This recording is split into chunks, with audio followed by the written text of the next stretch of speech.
Welcome to the second part of our interview with Ralph Nader about his new book, How the Rats Reformed the Congress. It's a fable, it's fiction, it's a great read. And right now, he's going to tell us how his book correlates to what's happening right now in the world with the yellow vests in France and how we can actually take over Congress and why Congress wasn't afraid of Occupy Wall Street.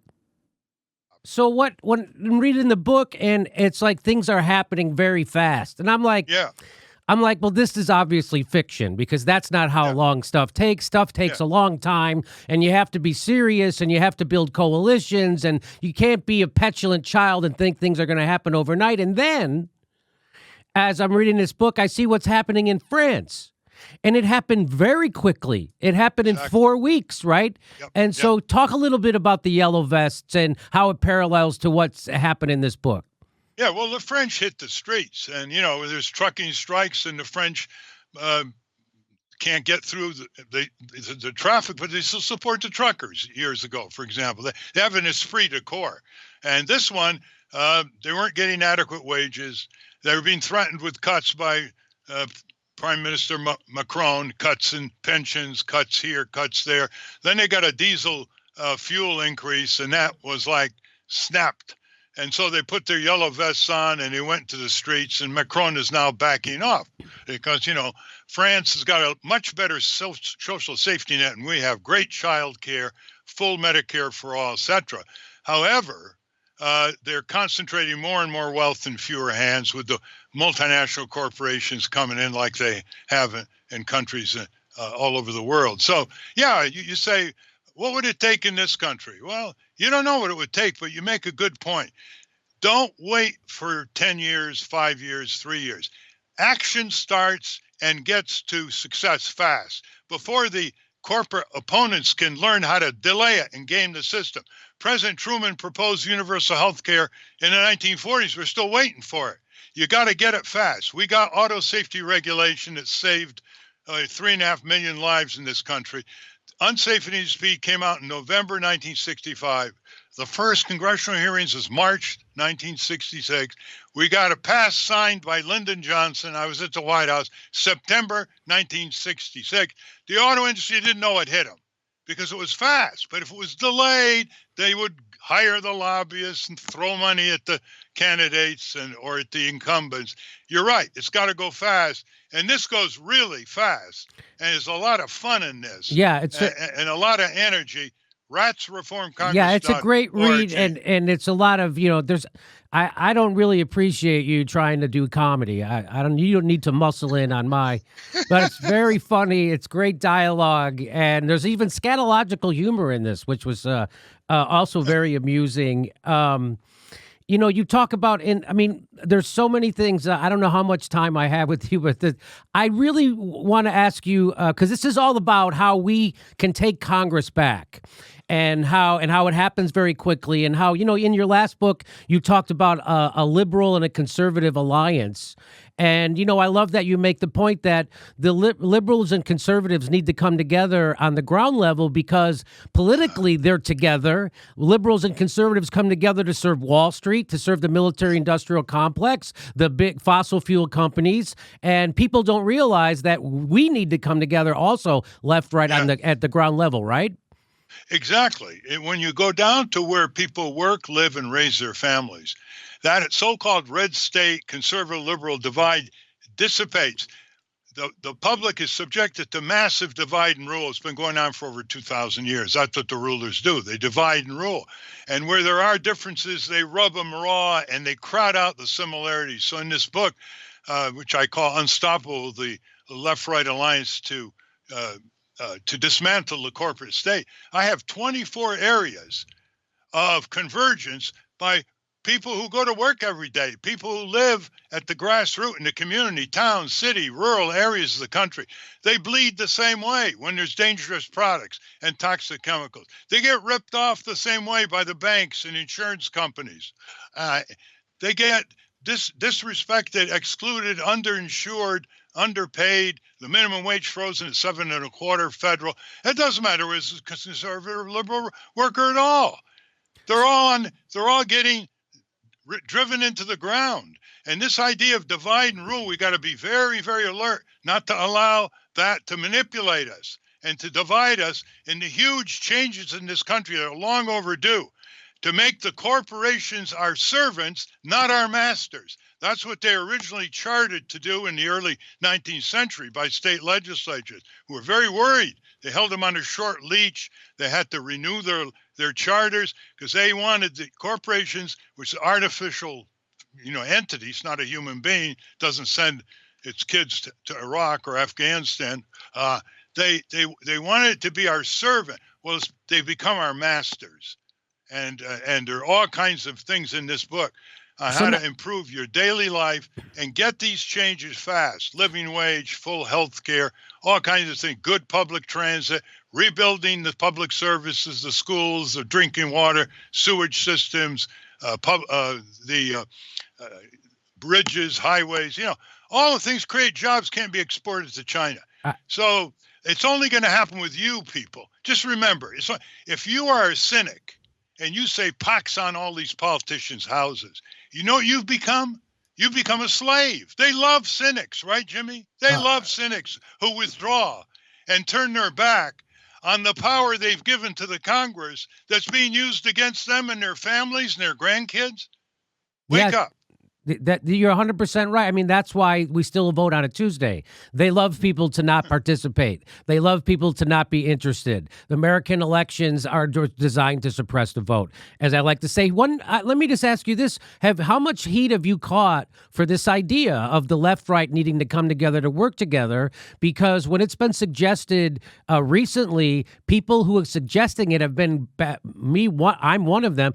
People have said, "Oh, you want to work with white nationalists and racists, and that you're a racist, you're an enabler of racists." And I'm like, no, there's principled conservatives, like Ron Paul and libertarians. And people have, a lot of people voted for Trump because he was to the left of Hillary Clinton on trade. He was to the left of Hillary Clinton on healthcare. So there's a left and right. There's a lot of populist ideas. So have you caught any flack on that about being called a white nationalist enabler? Yeah, well, that's what I call the yuck factor by liberals. I don't want to deal with this guy. He's on my side against corporate welfare handouts, giveaways, bailouts, etc. But he's bad on, he's bad on immigration, let's say, or he's bad on abortion. Well, as they say, husband, wife, they don't agree on anything in a family all over America. The point is, we won't get the politically unstoppable force unless we collaborate together. And I don't mean splitting the difference. Like, instead of 10 aircraft carriers, how about 5? No, I mean where they are on the same page on $15 an hour. They're on the same page of full Medicare for all.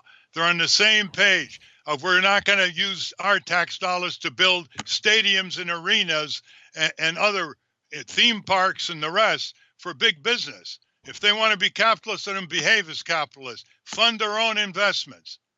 So that's the way you have to talk. But once you get down to where people live, work, and raise their family, that's a different dialogue because they have to face reality every day. In Washington, I can get right-wingers agreeing with me to banish corporate welfare.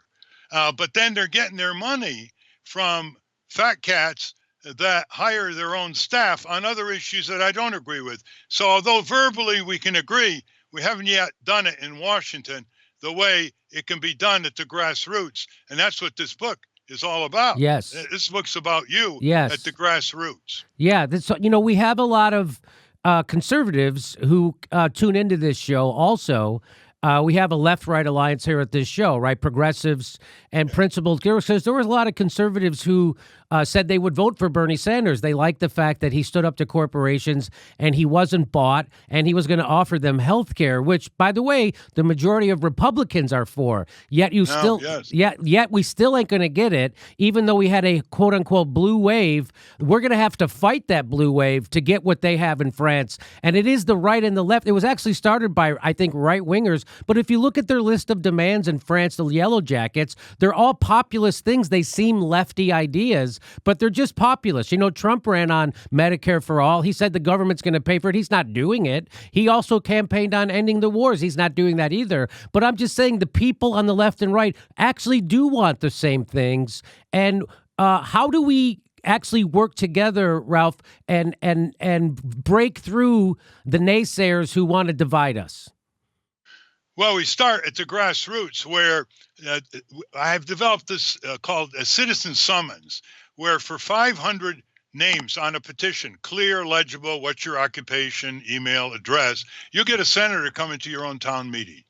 For about 300, you'll get a representative. So you announce the town meetings. You summon the senators and representatives to your town meeting, your agenda, say in the town hall or school auditorium on a certain day, and they listen to you. And then you expect them to answer. You can tell them ahead of time, you better do your homework on this subject or that, because we don't want glassy stares. We want you to come informed about what we're asking so we can send you back to Washington. But there is a success story right now, and it's the left-right in Congress. After years of struggle, and there's a provision in the Farm Bill to let farmers of America grow industrial hemp, which has 5,000 uses going back to ancient China, and it's legal to import it for food, for energy, for auto parts. It's a fantastic plant, but it was illegal to grow it in this country because it was on the marijuana list, which is crazy because it has 1/3 of 1% THC. It says you can't get high on smoking industrial hemp. Right. And why did it get through? Because Senator McConnell, one of the worst senators ever, was good on this, and he connected with Democrats, and it went through the House and the Senate.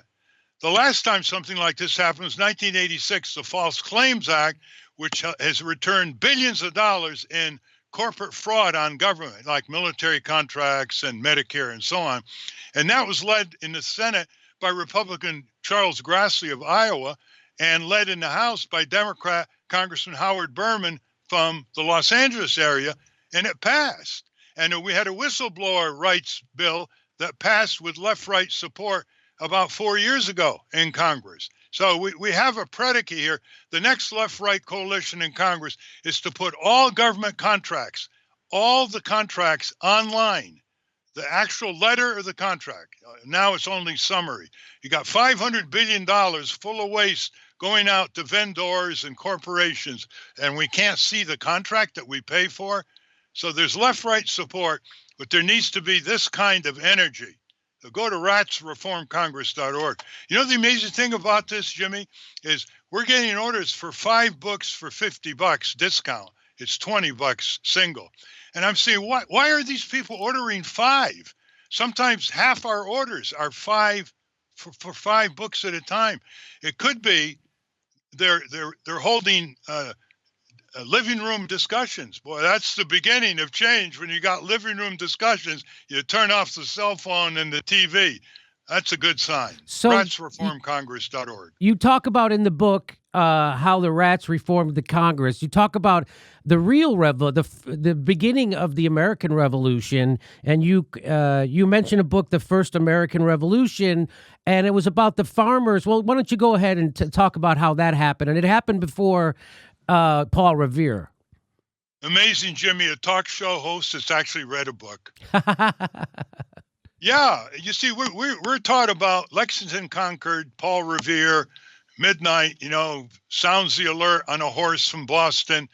And that was 1775. But the revolution really started, and it was a peaceful one, in central and western Massachusetts by the farmers. It started because King George III issued an edict which stripped them of control over their local government and local courts. They used the courts a lot, and local sheriffs. And they said, that's not going to happen. So every Tory that was in these towns representing King George had a home. They would bring out 400 or 500, sometimes 1,000 farmers. You couldn't do that today from invasion from Mars, for heaven's sake. They brought them out and they surrounded the house, and they delegated their spokesperson. Knock on the door. We know you. You're our neighbor. You're representing a tyrant, and we are going to stop selling you anything, stop supplying you for anything until you recant. Here is the door. You can walk out and recant. And we're on both sides of the little pathway. And they did it again and again.